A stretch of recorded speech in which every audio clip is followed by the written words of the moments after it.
आपण सगळेच कधीतरी परिस्थितीत अडकतो जिथे समोरच्या चुकीचे बोलतो, आक्षेप घेतो आणि आपल्याला वाटतं याला उत्तर द्यायलाच हवं.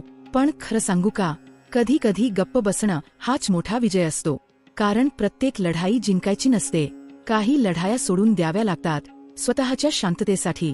माणूस काही बोलतो, मग ते टिकतं 2 तास, 2 दिवस, पण तुमचा संयम, तुमचं गप्प बसणं, ते आयुष्यभर लक्षात राहतं.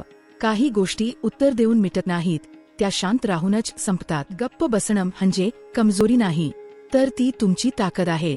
कारण जिथे शब्दांनी भांडण वाढतं, तिथे मौनाने माणसं समजून घेतली जातात.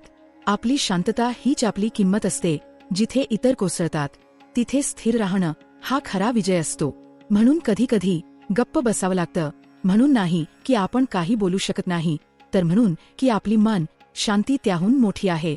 अशा माहितीसाठी लाईक आणि सबस्क्राईब करा.